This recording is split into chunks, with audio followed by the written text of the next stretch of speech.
오늘 하나님의 말씀 보도록 하겠습니다. 오늘 하나님의 말씀 고린도전서 15장 12절에서 15절 말씀입니다.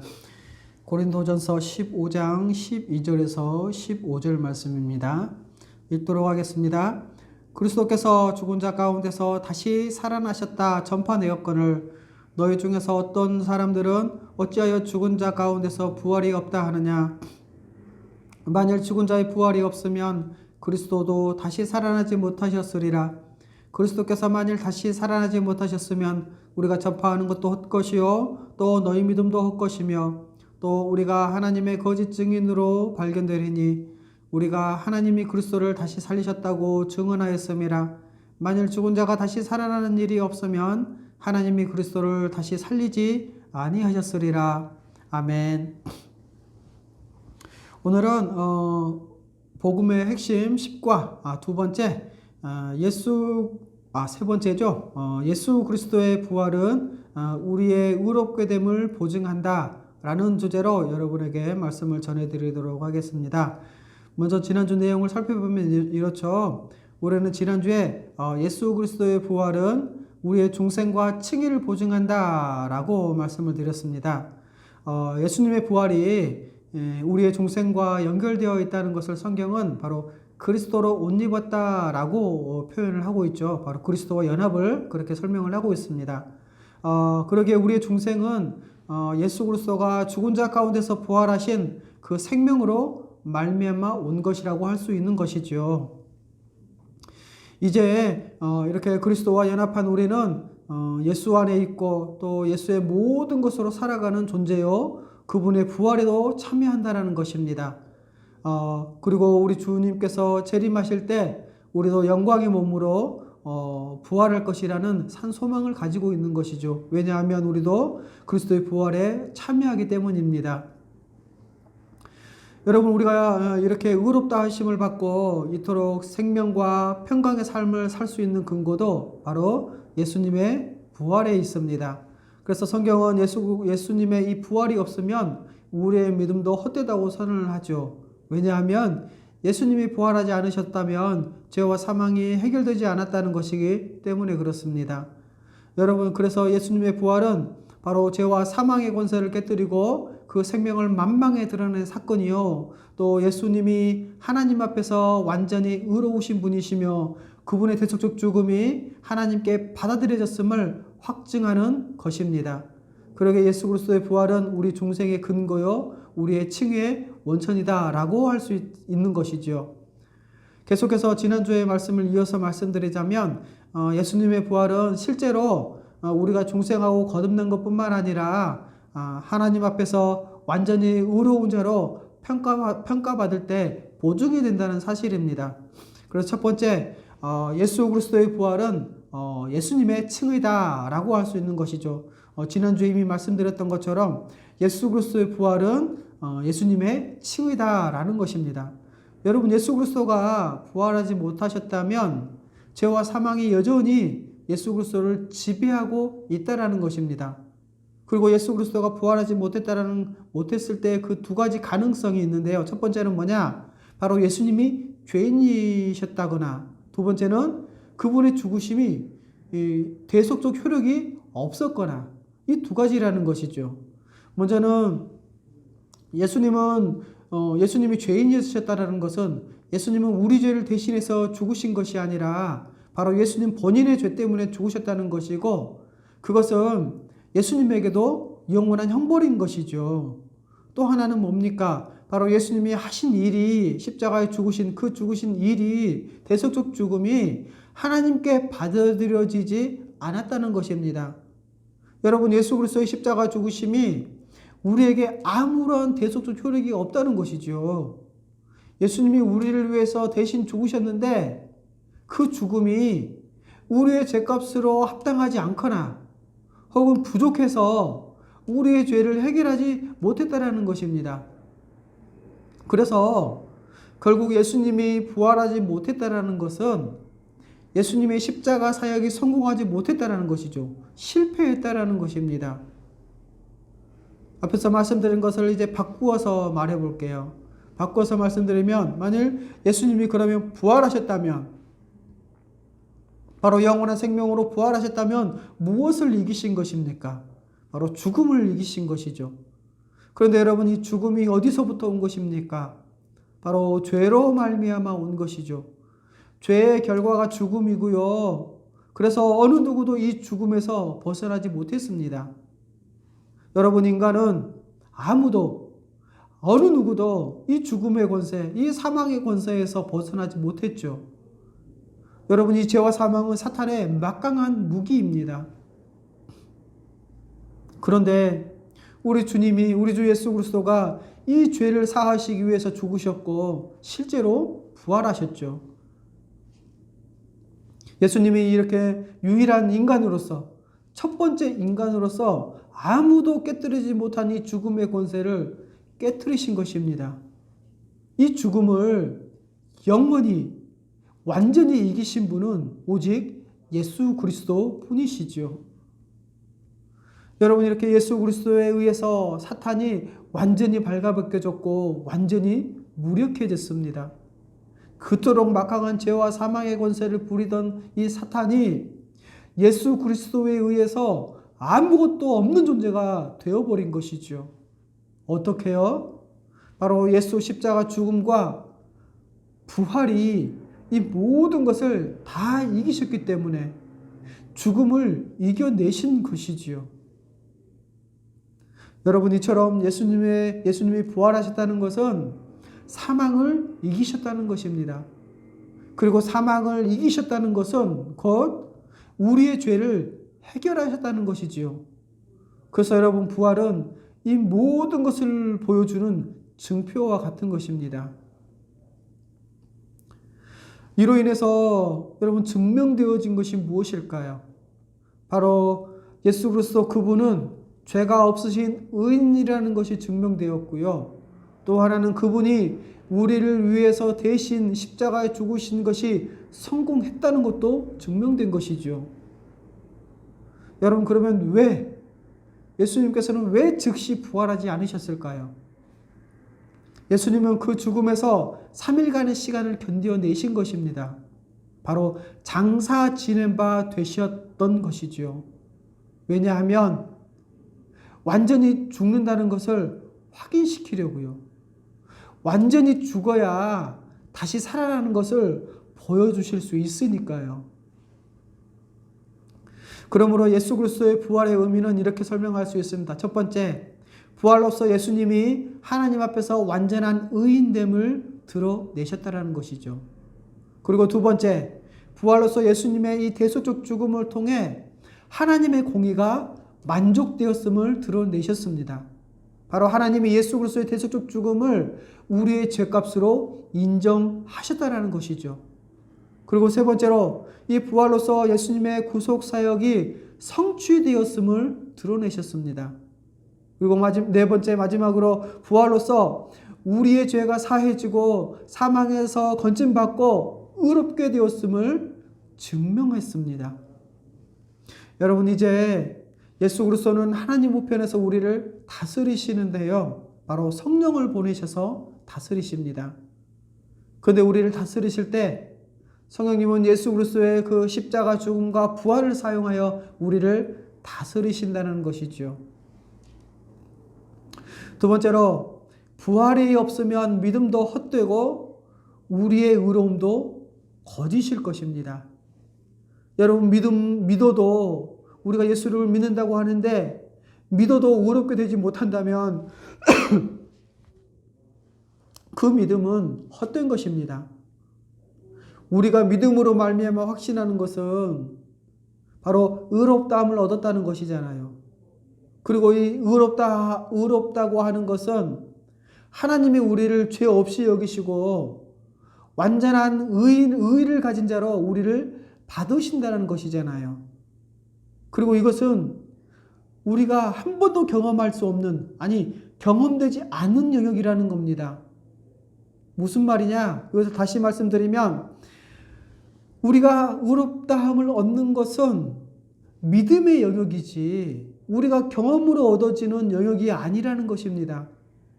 그리고 우리는 이것이 성경에 나와 있기 때문에 믿는 것이지요.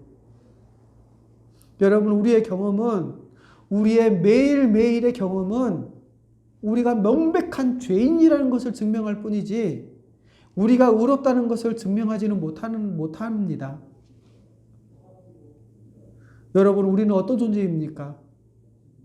평소에는 착한 척 하죠.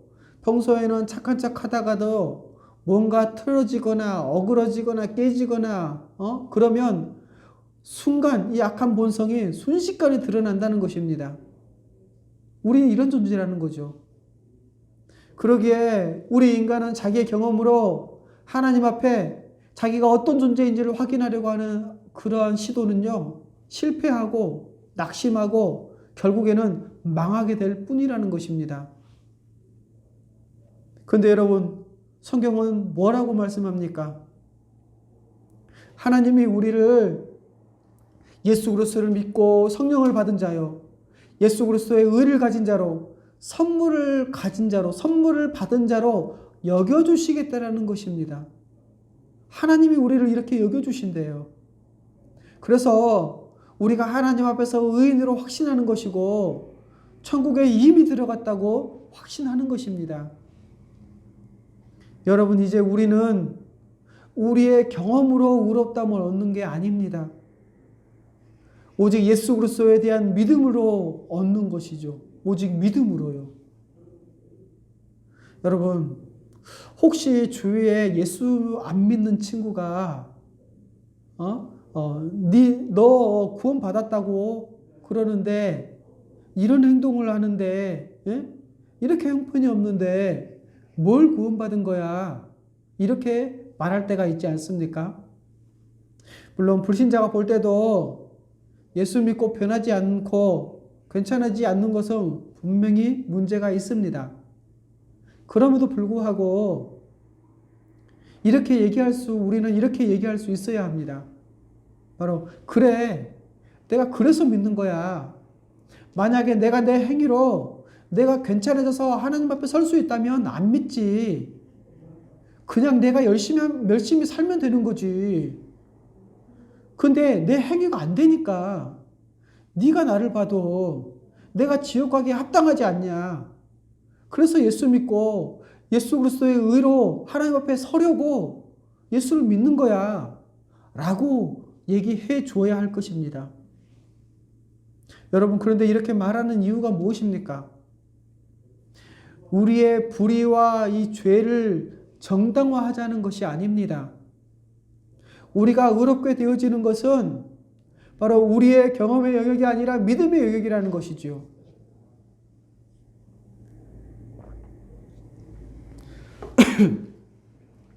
여러분, 그러면 이 믿음을 누가 갖게 합니까? 바로 성령께서 갖게 하신다는 것이죠.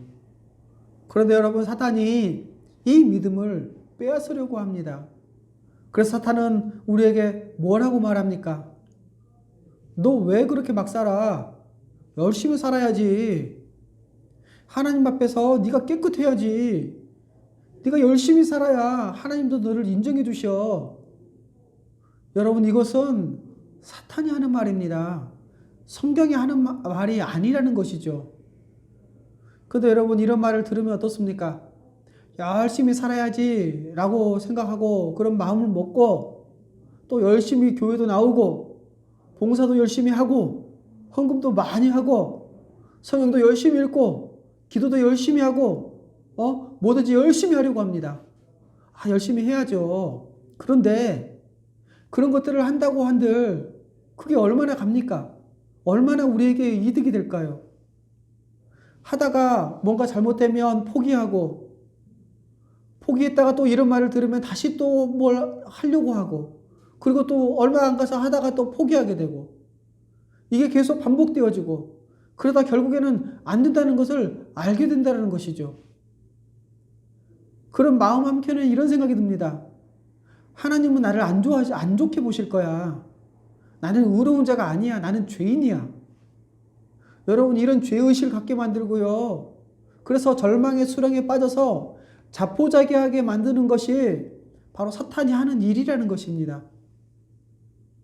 여러분, 자기 의를 의지할 때는요, 그 최종적인 결과는 낙심할 수밖에 없습니다. 그래서 어떤 책에는 이런 주제가 나왔다고 하더라고요. 저도 물론 주워 들은 얘기입니다. 어떤 책에서 이 세계를 완전히 사탄이 지배하면 어떻게 될까? 이런 주제가 나왔다고 하는데요. 거기에는 모든 사람이 착해지고, 모든 사람이 교회 다니고, 모든 사람이 교회를 열심히 할 것이다. 여러분 놀랍지 않으세요? 만일에 사탄이 이 세계를 지배하면 어떻게 될 것인가? 라는 주제에 대해서 그 내용 설명을 어떻게 하냐면, 모든 사람이 착해지고요. 모든 사람이 교회 다니고, 모든 사람이 교회를 열심히 할 것이래요. 왜요? 바로 자기 의로 하나님 앞에 괜찮아지려고 하는 그런 세상을 만들려고 한다는 것이죠. 여러분, 오직 예수 그리스도의 의로만 하나님 앞에 나아갈 수 있는데, 지금 사탄은 자기 의로 할 수 있는 것처럼, 하나님 앞에 인정받을 수 있는 것처럼 그런 가능성을 보이게 하는 세상을 만들 것이라는 겁니다. 놀랍지 않습니까? 왜 그렇게 할까요? 내가 이렇게 하면 하나님께서 인정해 주실 거야. 내가 이렇게 했으니 하나님은 내가 원하는 것을 들어주셔야지 라고 생각한다는 것이죠. 이런 얘기를 들으면 그럼 목사님 열심히 하지 말라는 말입니까? 이 이야기에 제가 말씀드린 내용의 취지를 파악하신다면 그런 말이 아니라는 것을 아실 것입니다. 성경은 예수를 보라고 하는데 사탄은 너 자신을 봐라 라고 한다는 것이죠.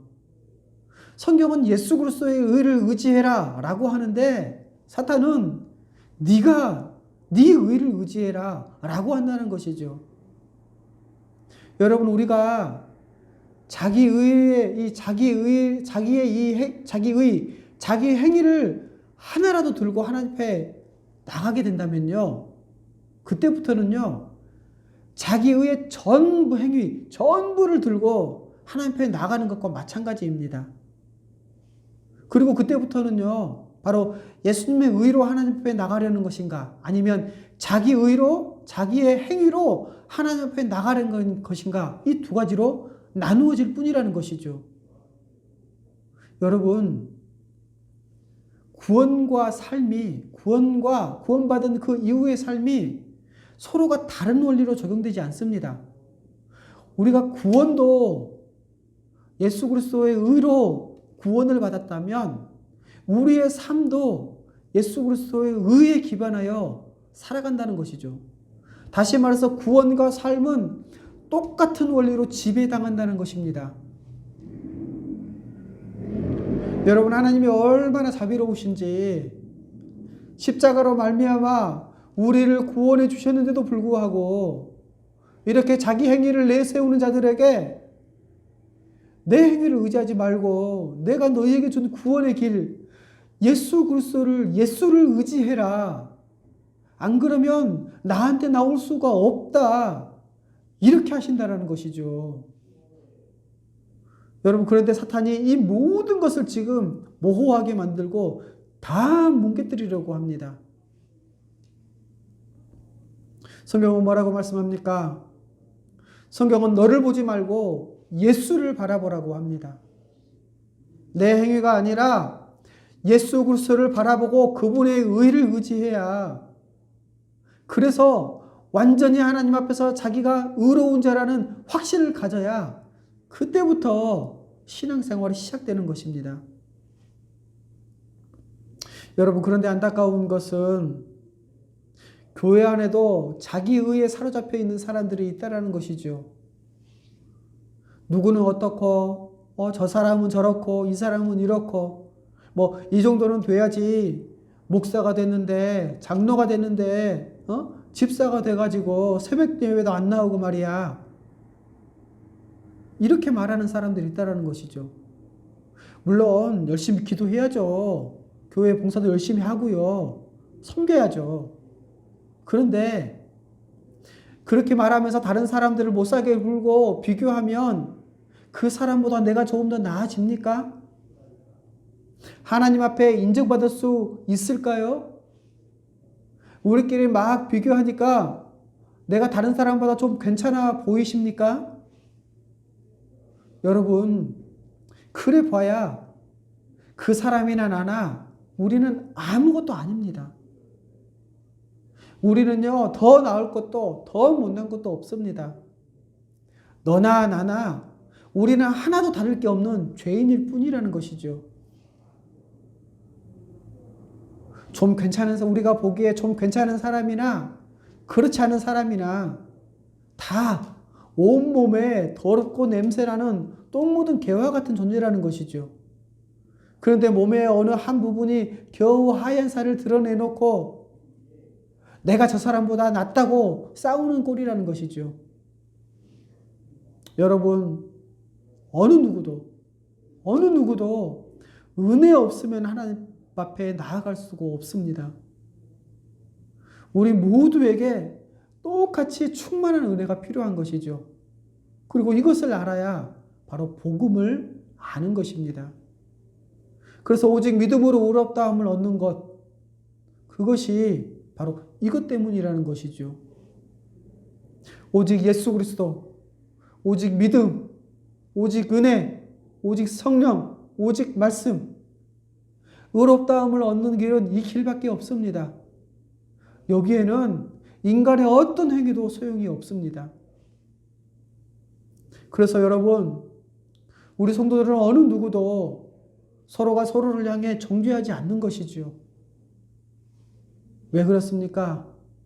우리 모두는 다 더럽고 냄새나는 똥이 묻은, 온몸에 똥이 묻은 그런 존재이니까요.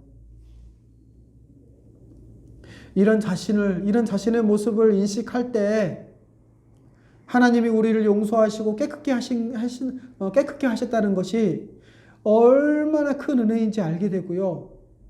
우리가 그 큰 은혜에 눌린 자가 되는 것이지요. 그러니 여러분, 그런 사람은 입만 열면 감사하고 찬양하고 또 누가 우리에게 해를 가했어도 그 사람을 용서하고 또 보복하지 않는다는 것이죠. 이렇게 살다가 죽는 것입니다. 여러분, 우리 같은 자들을 예수 그리스도로 덧입혀 주셔서 그리스도로 말미암아 모든 것을 확신케 하니 얼마나 여러분 감사한 일입니까? 여러분, 믿음이 의롭게 하지 못한다면 아무리 믿고 의롭다고 주장해도 그것은 헛된 것입니다. 그래서 고린도전서 15장 17절 이렇게 말씀하고 있죠. 그리스도께서 다시 살아나신 일이 없으면 너희 믿음도 헛되고 너희가 여전히 죄 가운데 있을 것이요. 여러분, 오직 믿음으로만 의롭다함을 얻는데 만약에 그리스도가 부활하지 않으셔서 그 의가 성취되지 않았다고 한다면 믿음도 헛것이고 죄가 해결이 안 됐다는 거겠죠. 마지막으로 예수 그리스도의 부활은 그러게 우리의 전부인 것입니다. 여러분, 부활이 없으면 우리의 복음 전하는 이 복음 전도도 그리고 우리의 믿음도 우리의 삶도 다 헛된 것입니다. 그래서 오늘 우리가 읽었던 고린도서 15장 12절에서 15절 이렇게 말씀하고 있는데 13절에서 15절 읽어보겠습니다. 만일 죽은 자의 부활이 없으면 그리스도도 다시 살아나지 못하셨으리라. 그리스도께서 만일 다시 살아나지 못하셨으면 우리가 전파하는 것도 헛것이요 또 너희 믿음도 헛것이며 또 우리가 하나님의 거짓 증인으로 발견되리니 우리가 하나님이 그리스도를 다시 살리셨다고 증언하였음이라. 만일 죽은 자가 다시 살아난 일이 없으면 하나님이 그리스도를 다시 살리지 아니하셨으리라. 여러분, 부활이 없으면 다 헛된 것입니다. 예수 그리스도께서 다시 살아나지 않으셨다면 지금 우리가 전파하는 것도 헛것이요 믿음도 헛된 것이죠. 지금 우리도 거짓 증인으로 발견될 뿐이라는 것입니다. 그러나 여러분, 부활은 우리가 죄와 사망의 권세에서 벗어나 의롭게 되었음을 보증하고 있다는 것입니다. 말씀 정리하겠습니다. 여러분, 예수 그리스도만이 유일하게 인간으로서 죽음의 권세를 깨뜨리셨습니다. 그러기에 예수 그리스도의 부활은 그분이 의인으로서 우리를 위한 대속적 죽음이 하나님께 받아들여졌다는 것입니다. 그로 인해 예수 그리스도도 의롭다 인정되셨고 또 우리도 의롭게 되었다고 보증이 되신다는 것이지요. 여러분, 우리는 예수 그리스도의 부활이 있기에 믿음으로 말미암아 의롭다함을 얻었다고 확신하는 것입니다. 그리고 이것은 우리가 경험할 수 없는 믿음의 영역이라는 것이죠. 오직 은혜로만 얻어 누릴 수 있는 것입니다. 그래서 성경은 우리에게 예수 그리스도만 바라보라고 합니다. 예수 그리스도의 의만 의지하라고 합니다. 여러분, 인간은 자기 의를 의지하면 낙심할 수밖에 없습니다. 인간은 어느 누구도 은혜 없으면 하나님 앞에 나아갈 수도 없습니다. 그러게 우리 모두에게 똑같이 하나님의 충만한 은혜가 필요한 것이지요. 오직 믿음으로 의롭다함을 얻는 것입니다. 이렇게 오직 믿음으로만 의롭다함을 얻는데 부활이 없다면, 그래서 의가 성취되지 않았다고 한다면 우리의 믿음도 헛것이고 여전히 죄 가운데서 망한 자일 것입니다. 그러나 우리 주 예수 그리스도의 부활은 우리가 죄와 사망의 권세에서 벗어나 의롭게 되었음을 보증하고 있습니다. 여러분, 예수 그리스도의 부활은 그러기에 우리의 전부인 것입니다.